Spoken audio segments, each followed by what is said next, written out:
महाराष्ट्र के पूर्व गृह मंत्री और एनसीपी के नेता अनिल देशमुख पर चुनाव से एक दिन पहले नागपुर में हमला हुआ है। इस हमले में देशमुख जख्मी हुए हैं और उन्हें अस्पताल में भर्ती कराया गया है। इस हमले को लेकर एनसीपी और शिवसेना ने बीजेपी पर सवाल उठाए हैं। देशमुख के समर्थकों ने नागपुर के अस्पताल में हंगामा किया। महाराष्ट्र के पूर्व गृह मंत्री अनिल देशमुख पर हुए हमले ने राज्य का सियासी पारा बढ़ा दिया है। माननीय अनिल देशमुख साहब को यहाँ अलेक्सिस हॉस्पिटल में उपचार के लिए लेके आए हैं और डॉक्टर उनके ऊपर उपचार कर रहे हैं और यहाँ हमारे जॉइंट सीपी सर एसपी साहब खड़े हैं और उनके मार्गदर्शन में हमारा बंदोबस्त भी चालू है। Thank you. आज हमारे दोपहर को 3 बजे हम लोगों की नरखेड़े में हम लोगों की सांगता सभा शुरू हुई। 5 बजे की सभा समाप्त होने के बाद में आदरणीय अनिल देशमुख साहब में वाया भिष्णुर नरखेड़ के बाद में 3 खड़े से जलाल खड़े जा रहे थे। ठीक जलाल खड़े के पहले कुछ अज्ञात लोगों ने उन पर हमला किया।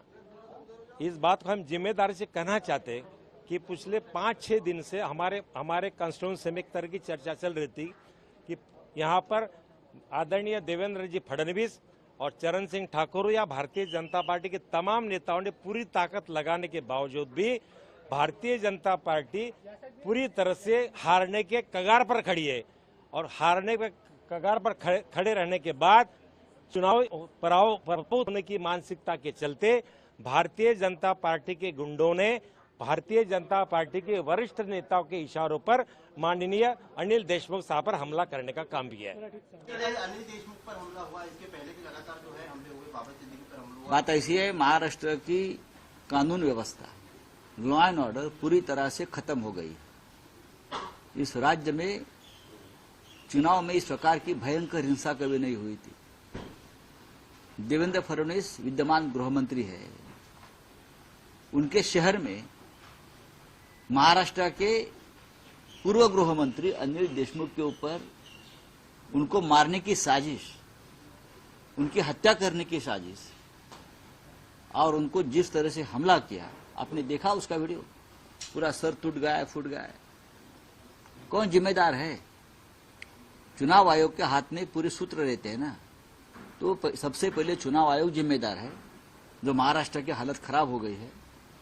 और बाद में मैं मानता हूं कि देवेंद्र फडणवीस जो गृह मंत्री है, 2 साल में महाराष्ट्र की जिस तरह से वाट लगाई है लॉ एंड ऑर्डर की, इसके लिए मुंबई में बाबा सिद्दीकी जैसे पूर्व मंत्री की हत्या होती है भर सड़क पर, और पूर्व गृह मंत्री अनिल देशमुख जो एक महाराष्ट्र के सीनियर पॉलिटिकल नेता है, 7 बार विधायक बन चुके हैं, मंत्री रहे हैं, शरद पवार साहब के बहुत ही करीबी है, उनके ऊपर जिस प्रकार से हमला हुआ, हत्या की साजिश हुई, उनकी जिम्मेदारी देवेंद्र फडणवीस ने खुद लेनी चाहिए। ब्यूरो रिपोर्ट, टीम मानस न्यूज।